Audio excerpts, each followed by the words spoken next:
Well, good morning. I'm joined here by Police Commissioner Ray Kelly, Fire Commissioner Sal Casano, Sanitation Commissioner John Doherty, Corporation Counsel Michael Cardozo, and Deputy Mayors Kaz Holloway and Howard Wolfson. At 1 o'clock this morning, the New York City Police Department and the owners of Zuccotti Park notified protesters in the park that they had to immediately remove tents, sleeping bags, and other belongings, and must follow the park rules if they wish to continue to use it to protest. Many protesters peacefully complied and left. At Brookfield's request, members of the NYPD and Sanitation Department assisted in removing any remaining tents and sleeping bags.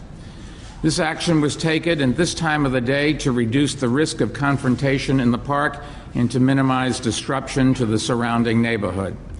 Protesters were asked to temporarily leave the park while this occurred and were told that they would be free to return to the park once Brookfield finished cleaning. We are now ready to reopen the park, but understand that there is a court order, which we have not yet actually received, enjoining us from enforcing Brookfield's rules, and so the park will remain closed until we can clarify that situation.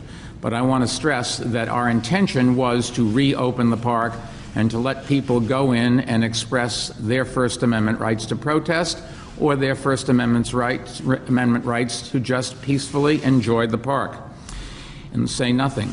In the future, protesters and the general public will be welcome there to exercise their First Amendment rights and otherwise enjoy the park, but will not be allowed to use tents, sleeping bags, or tarps, and going forward must follow all park rules.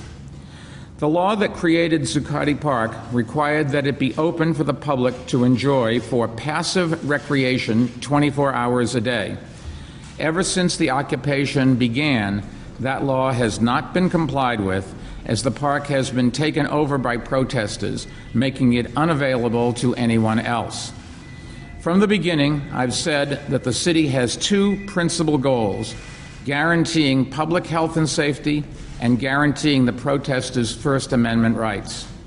But when those two goals clash, the health and safety of the public and our first responders must be the priority.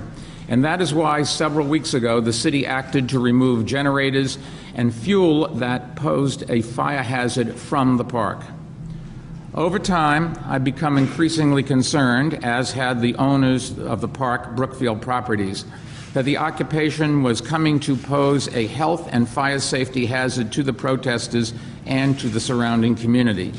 We have been in constant contact with Brookfield, and yesterday they requested that the city assisted in enforcing the no sleeping and camping rules in the park. But make no mistake, the final decision to act was mine and mine alone.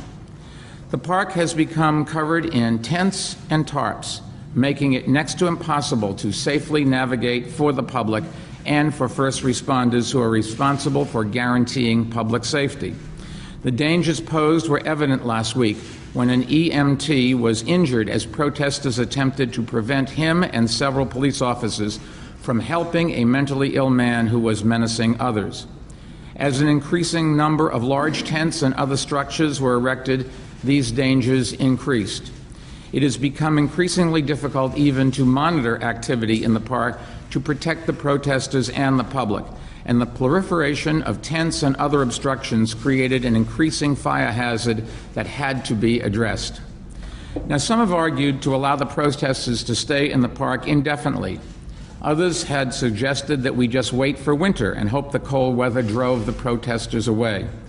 But inaction was not an option.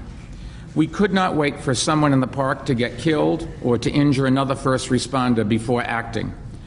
Others have cautioned against action because enforcing our laws might be used by some protesters as a pretext for violence.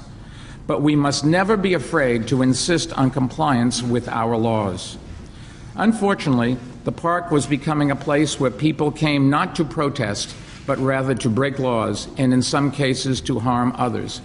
There have been reports of businesses being threatened and complaints about noise and unsanitary conditions that have seriously impacted the quality of life for residents and businesses in this now thriving neighborhood.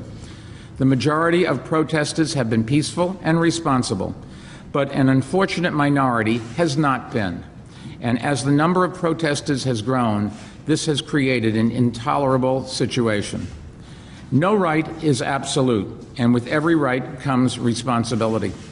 The First Amendment gives every New Yorker the right to speak out, but it does not give anyone the right to sleep in a park or otherwise take it over to the exclusion of others, nor does it permit anyone in our society to live outside the law.